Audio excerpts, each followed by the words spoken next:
Hallelujah. Pathin thang va ve pathin in pi vai pan pi singo. Ai mit ta vini mu chin vin. Tuni ki pa ta thupon khat kan nei ki dingai. Azau le avela phat tong man sang ma chu kong sung wa he hen pong pe peng ka ting.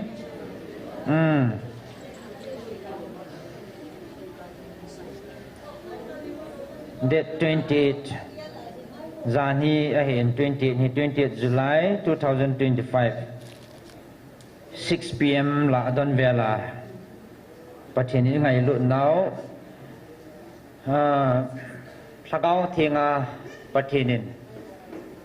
kam changa yong velwa yong ho pi temule ata sana ki khom hon ki patan e ho lim pi nau ngai khom jivin pathini thangwa vini wa choiven no mi sama ma jingven chim lovin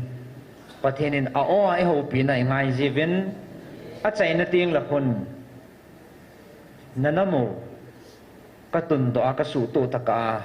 hetabang na chungwa na ka to a kaumpi na ka vil na he be pon tin kaumpi jing ding na he vin ka vil jing ding na he ve kema ka hong kit ding hin ka hong na ding phan ho he to sa Gabriel van kil kan sol pi din nei ve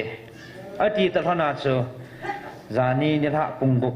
vela chu pathinin 80 pi bangwa Gabriel van tilin sol pi hin at sunung pathinin hin sol Gabriel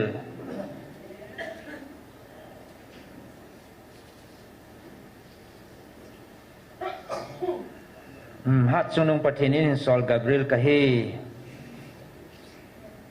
ban lal to na sang pi na to hat sunung pathin seraphim ten athing tia awa choi chim thelo hingjing hat sunung pathinin hin sol Gabriel kahi bove ama lungai na nanam sungwa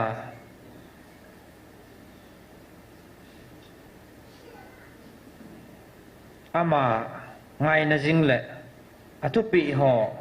echinang ho helaiza thupi nit ho dinga echi thupi api atupi nit ho zal ananam sungwa hechalai thupi nahin pui na thu he tu sa ding le hechalaya pathinin hin pui dan ho nanam piu ka hin pui dan pathinin nahin pui danu he tu sa ding le thamun na thu phung le dinga chung pathin ama ta angai lut acha te ahong building ani ko hichi he tu sa dinga hin sol ke ma Gabriel ka hi Nitumni pungli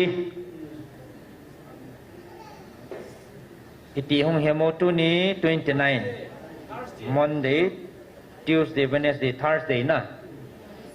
Tuesday, Wednesday, Thursday July 31 Dina 31st July pungli le pathinin angai lut achate